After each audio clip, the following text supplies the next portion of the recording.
When we go to the cinemas to watch a film, once it's finished, we often walk out and say things like, "Wow, isn't Samuel L. Jackson such an outstanding actor?"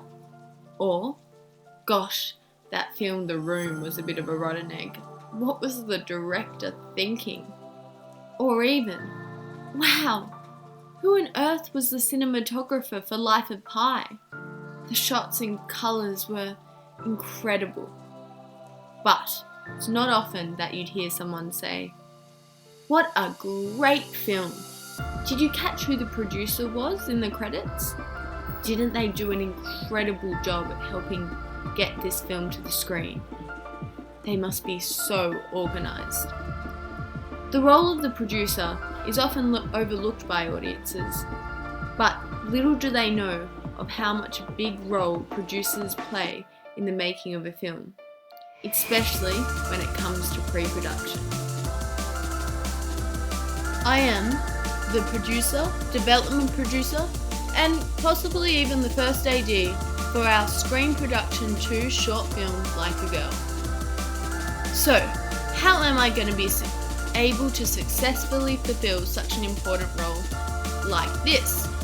It's time to ask myself, how would a professional Hollywood producer tackle this film?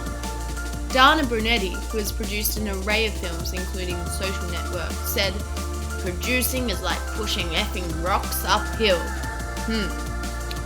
Gosh.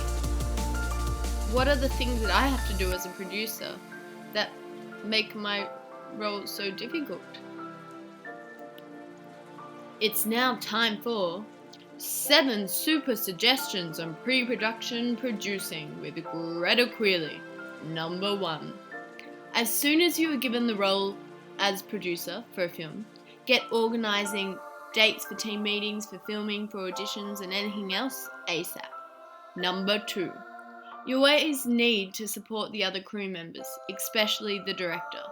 Always be open for a chat to help with the script or perhaps a storyboard with the director of photography, production designer, so on.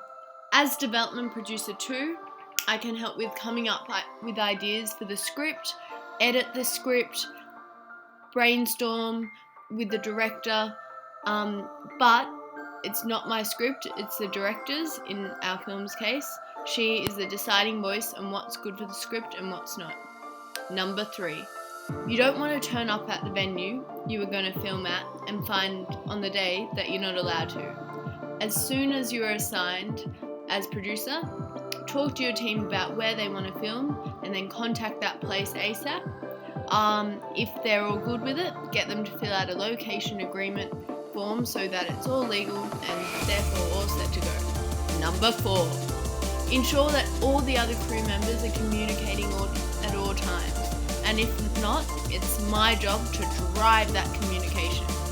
Consider yourself the conduit for information. According to Dan Lin, who is the producer of the Lego Movie, his number 1 priority as a producer is to create an environment where artists and creators are willing and able to innovate. And that is my job to make sure that happens. Number 5. After all these things are done, it's time to write up the call sheets. They are a detailed blueprint of who is going where and doing what on the shoot. Number 6. It's time to get risque with the risk assessments. The template of a risk assessment usually contains a list to remind you of all the activities on your shoot which might pose a health and safety challenge. And number 7. Shooting schedule. Your shooting schedule should outline the order in which you plan to shoot. Phew! That's exhausting for me just saying all that stuff, let alone having to do it all. But alas, that was only pre-production. And now, 4 tips for surviving production with Greta Queerly. Number 1. Be present while shooting and make sure that everyone knows that they can come to you if they are having any problems or questions. Charles Roven, who was the producer of Suicide Squad, says, "I always try to make sure I'm there for the very first setup." Wise words, Charles. Number 2. Keep the day on schedule. If you are falling behind, try to motivate the crew to work a little faster. And you may need to speak to the director if they are taking too much time on things.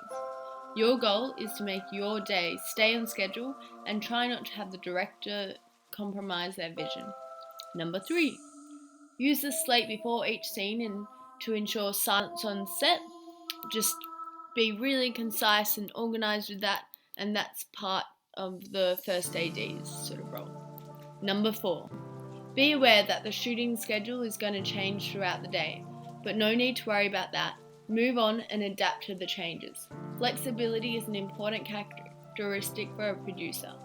Dan Lin said, "I learned that as a producer, you have to be really flexible." And finally, there is post-production with Greta Quigley. This involves you occasionally going into the editing room and checking that everything is going okay for your editing team. Sometimes they may be keen to show you something that has just been finessed, so your feedback as a fresh eye can be useful. Keep it positive, don't outstay your welcome, but don't ignore it either.